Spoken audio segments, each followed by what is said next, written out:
Hello and welcome. Another edition of the process. I can't tell you how many people find this to be an absolutely slam dunk, informative segment that Jeremy Fouts and I do each and every week. First and foremost, I want to say good morning to you, or good afternoon, or good evening to you, Jeremy. Absolutely, Walter. I'm excited as always. I've got a lot of good feedback.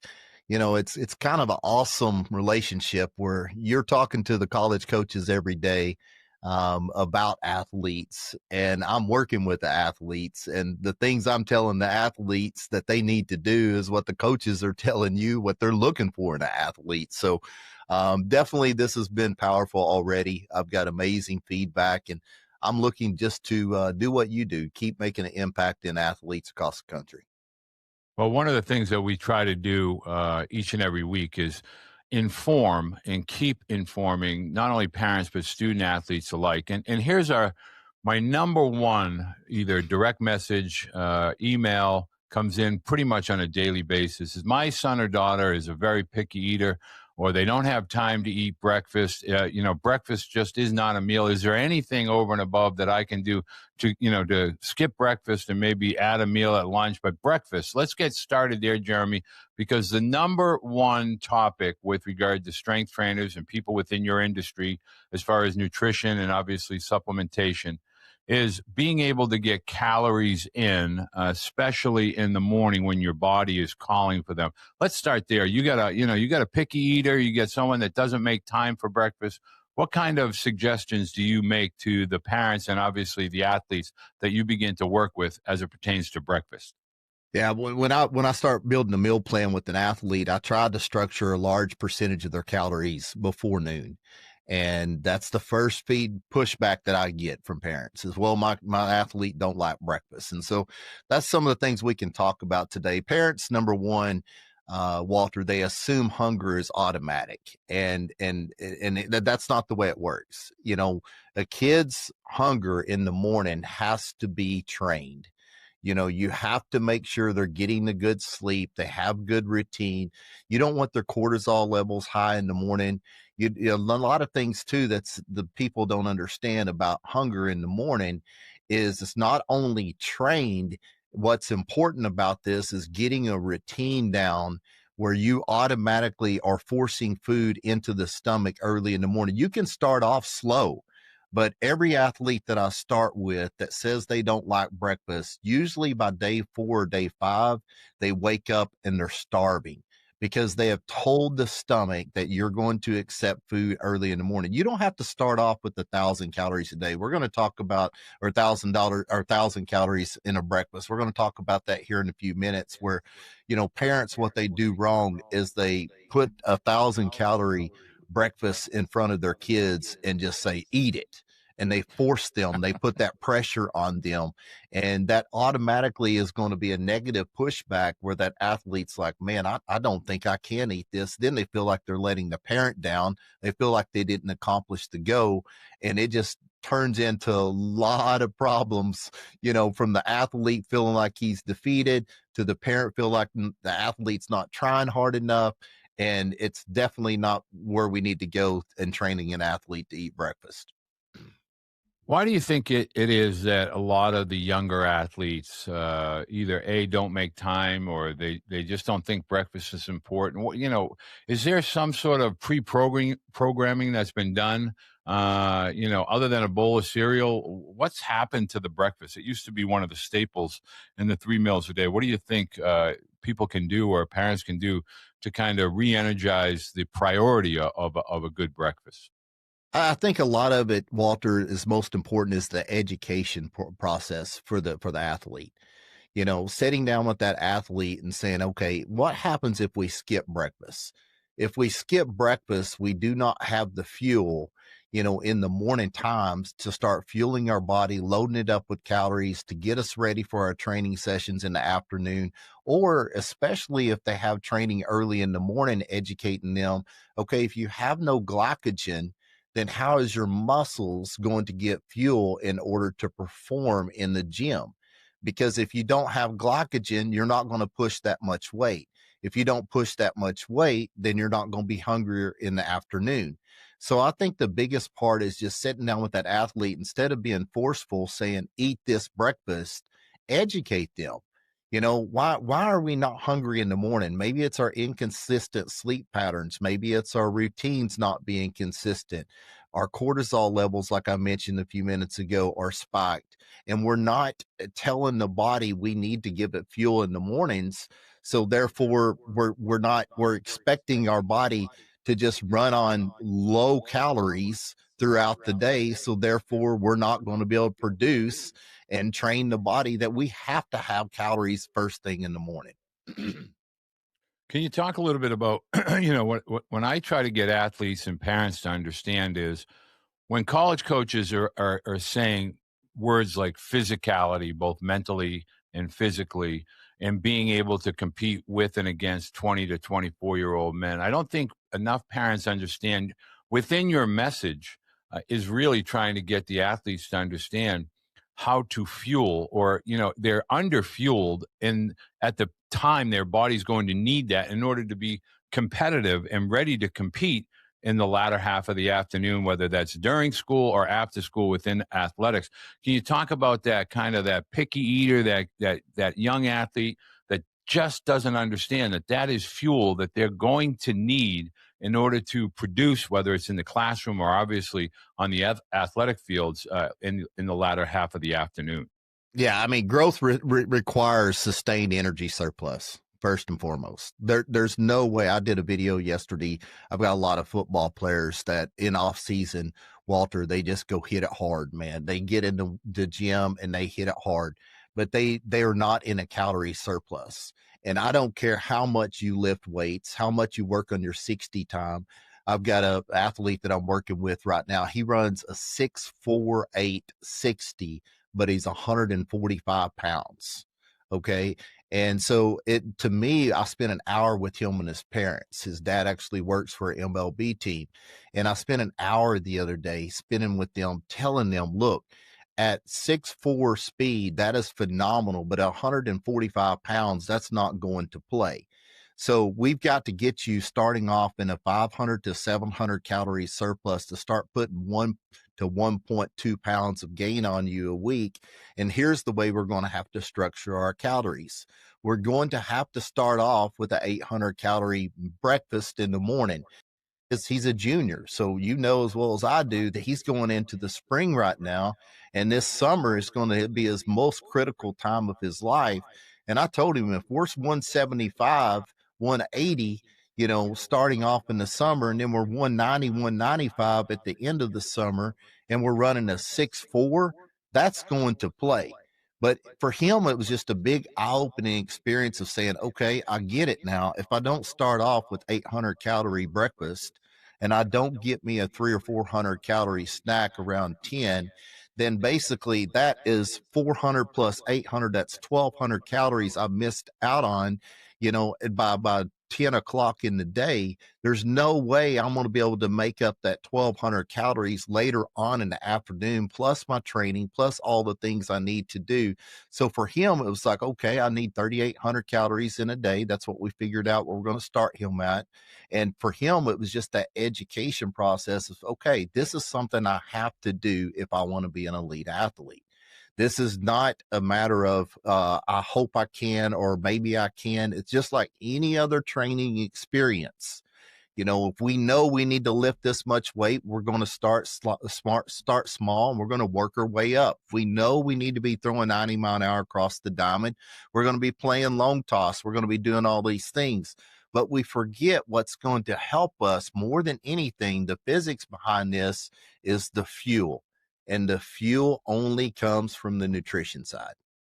One of the things that I think a lot of parents or athletes really get lost in, they start hearing macros, micros, fat, protein, carbs, all of this, and it starts to swim in their head like, I don't know if I can handle that.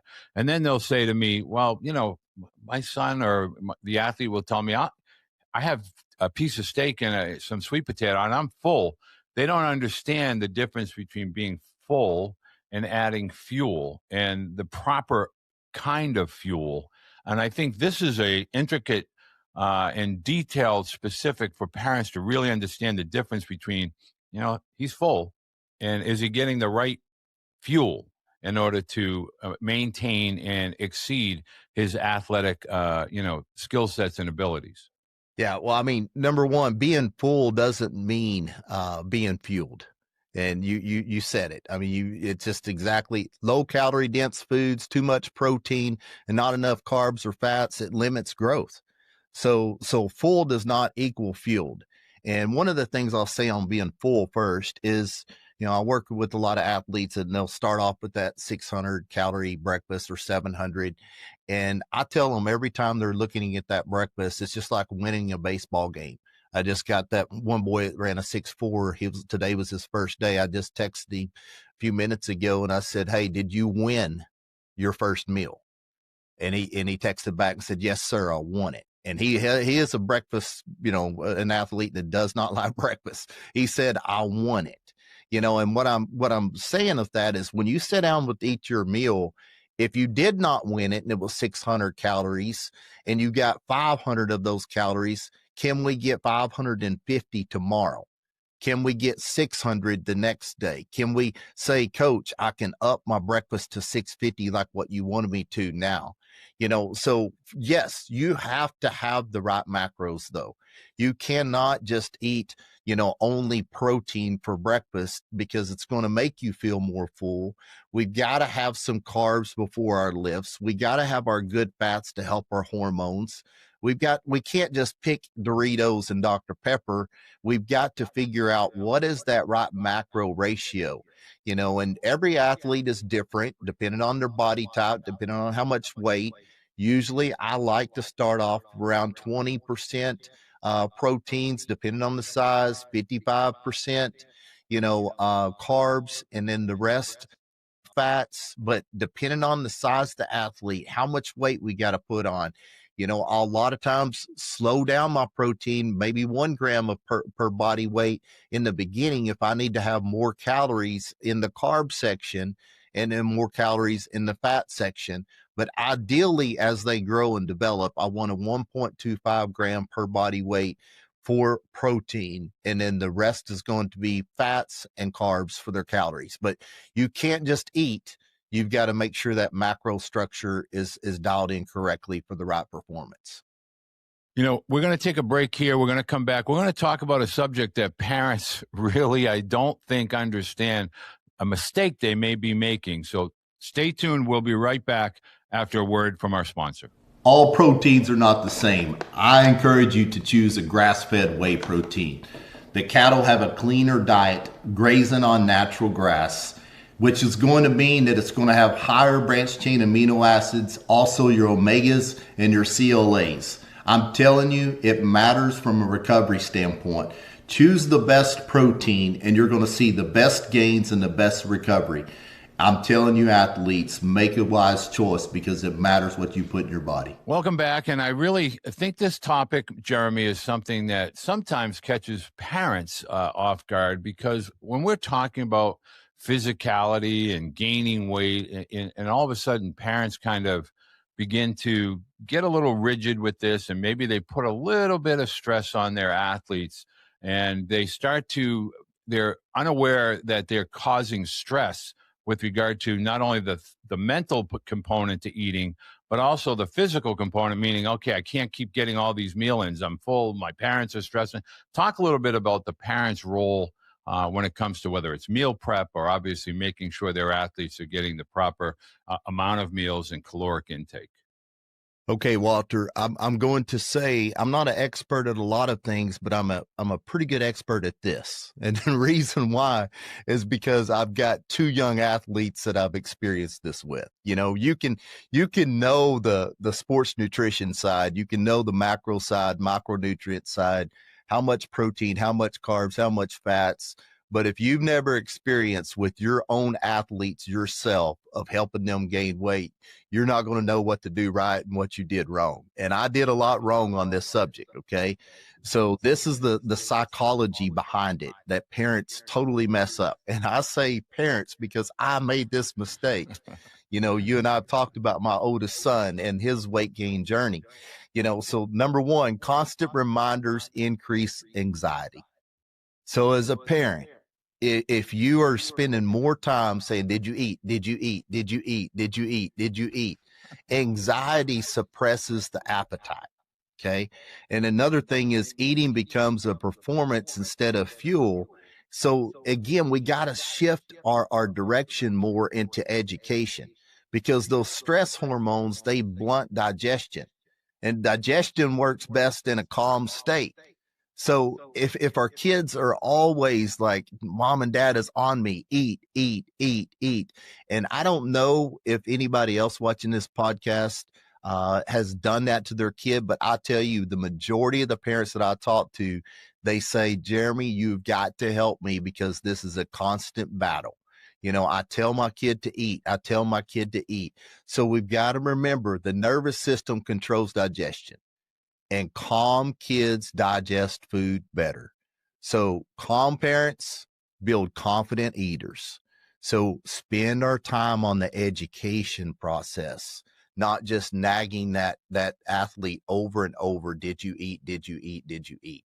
Because if you're doing that, all you're going to do is just create this anxiety that basically makes them want to push back, slows the digestion down. And this is science speaking, and you're not going to see gains from an athlete's standpoint. You know, a lot of parents always ask, are there any red flags? Are there signs? Are there things that I should be looking or taking a harder, deeper look at with regard to my student athlete in regard to nutrition and weight training and all of those things that are kind of getting started now, earlier, eighth, ninth grade? But are there any red flags that maybe parents should be looking at? Irritability, mood swings, anything like that that might tell you, like, yeah, something's off with the nutrition or the meal plan? Yeah, I mean, I tell parents over and over in our first consultation, usually I'll say, you know, how do they feel in the morning? And they're like, well, they're kind of grouchy. They're not really smiling. They don't really want to talk. And I just make a check mark. And then I say, okay, when they come home from school, what do they feel like? And they're like, well, you know, again, they're just kind of moody. They don't really, they're not perky. They don't have a lot of energy. And I make another check mark. And then we get to the end of the conversation, and I'm like, okay, so basically what you're telling me is your son or your daughter doesn't have this energy, this vibrant excitement throughout the day from morning.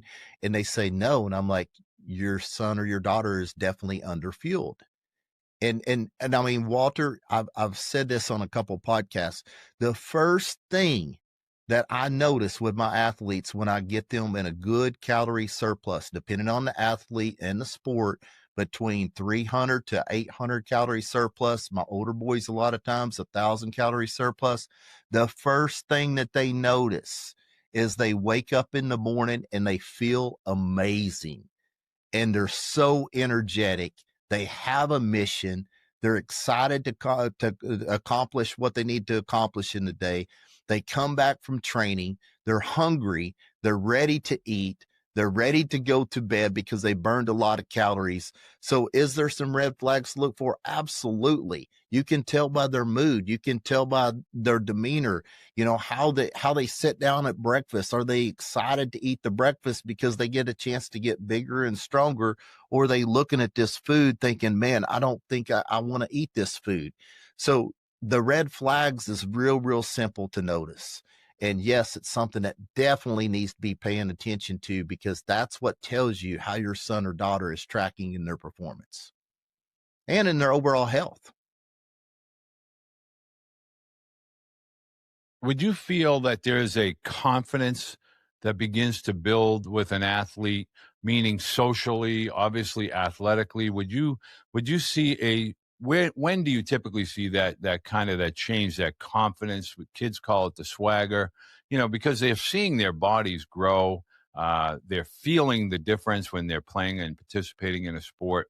Talk a little bit about why this should be at the forefront for young athletes, not just seniors or high school that are going into college, but that middle school going into high school. It really gives them that leg up with regard to being able to compete with the older athletes. Man, Walter, it just creates this new animal inside this athlete. I've got a text message from a young boy down in Georgia a few minutes ago. He just got through he says his best hitting lesson he's ever had in his life. He's gained 5 pounds in the last 2.5 weeks. He's like, I was hitting the ball so hard now. I don't know how much of that was just his excitement of gaining that 5 pounds, but he's fighting for, a position to be able to play on this one team that he's excited to play for. I've got another text message from an athlete a few minutes ago that's gained 8 pounds over the last 4 weeks. And he said, Jeremy, I'm lifting my best weights in the weight room, my PRs, I'm feeling better. And I'm telling you, it creates a new animal in these athletes. It makes them have an awareness that if they continue down this path of training and nutrition, there is nothing that they cannot accomplish. And I'm telling you, there is nothing more important that you can do for your athlete than get their nutrition dialed in. It creates a new individual from academics, the way they act at home around their siblings. It's like the lights come on, Walter, where they walk onto a field and they're not intimidated to be there with those older athletes. They walk onto a field and they say, you know what? I can compete at this level. I have the confidence because I told myself I was going to take care of my nutrition and get stronger and faster. That's happening. And I'm going to continue down this path and I can compete with anybody that I step on the field with. Well, that's an excellent point, Jeremy. And I want to kind of expand on that a little bit, because when I'm speaking with college coaches, there's a lot of change still ahead of us. All we have to do is look at a recent NCAA Division I basketball program, Baylor, in your neck of the woods, former NBA, top, I think, 30 draft pick, didn't make it up to the NBA, but now is competing at the NCAA level as a freshman at 21.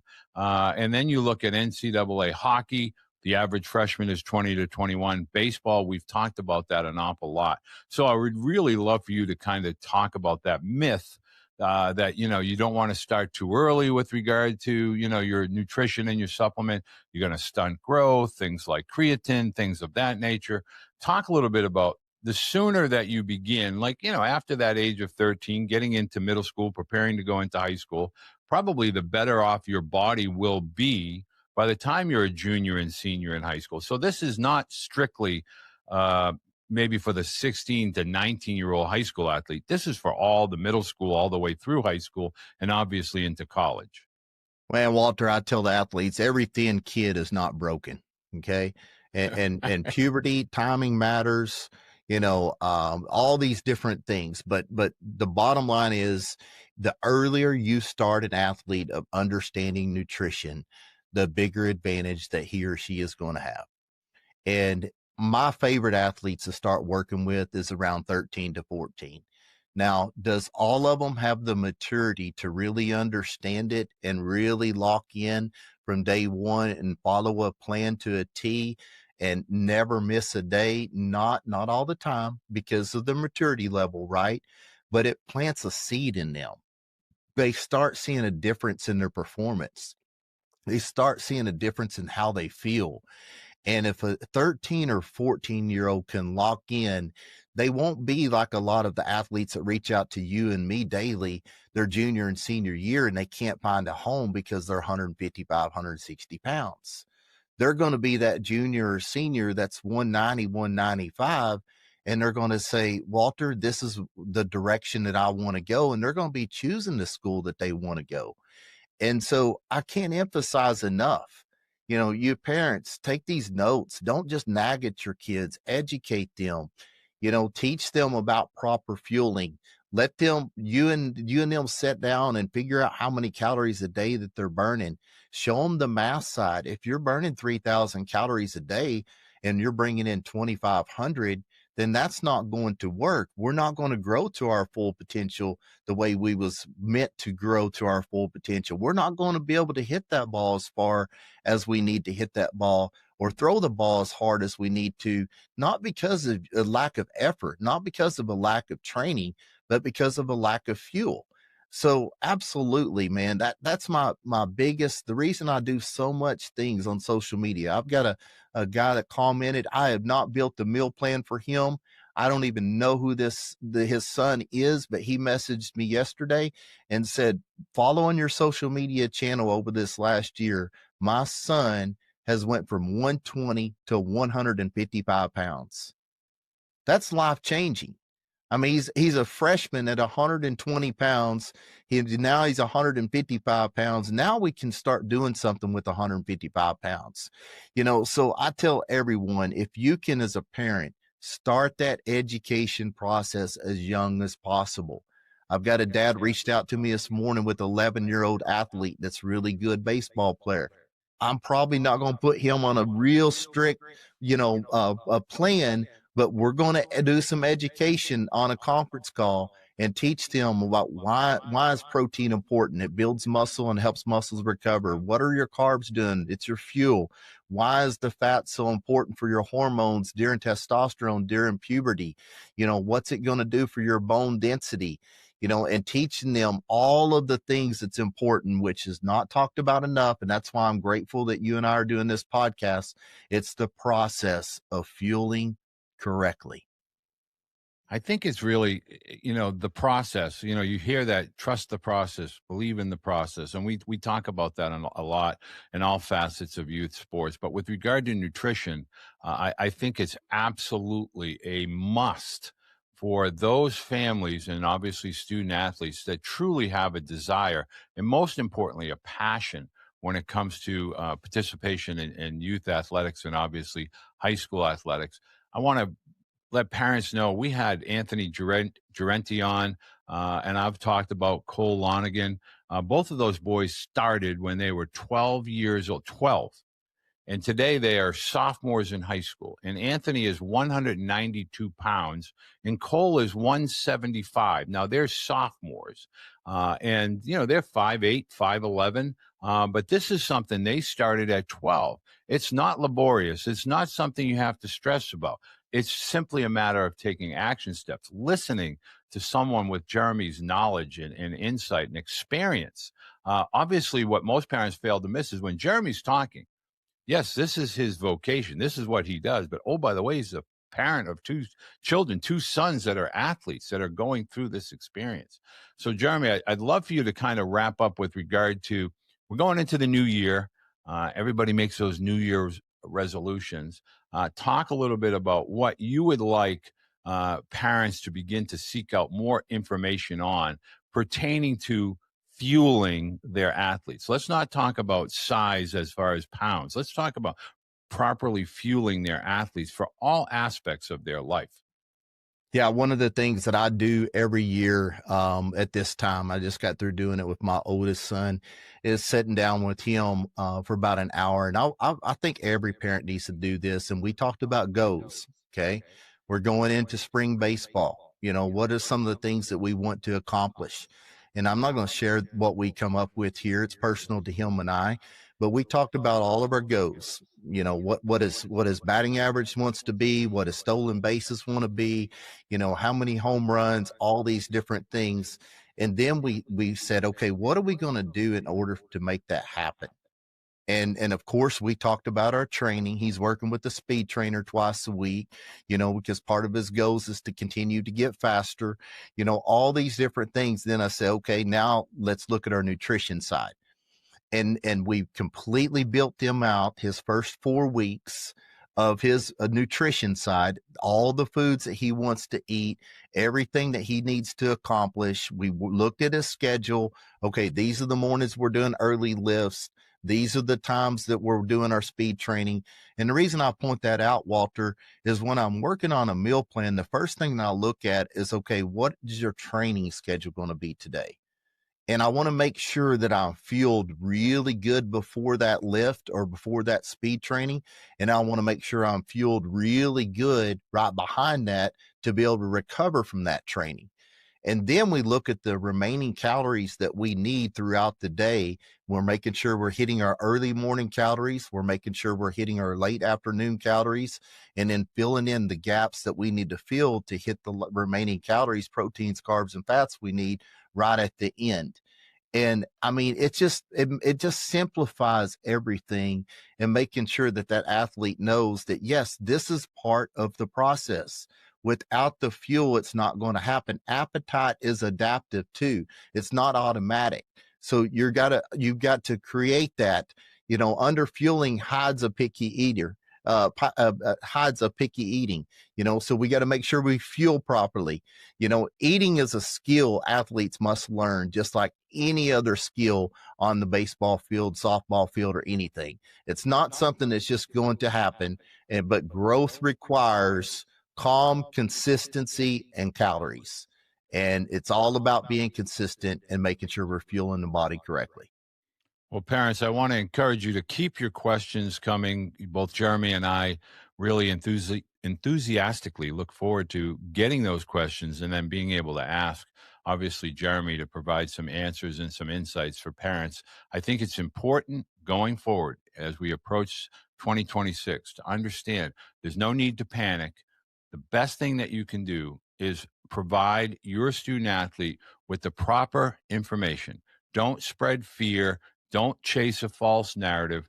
Calmly and directly and succinctly take the information from somebody such as Jeremy and his insight and allow that to help shape, no pun intended, shape your student athlete and allow them to build towards their future at the high school and or collegiate level. Well, Jeremy, looking forward to the next one on the process. I appreciate you taking the time again today, Captain.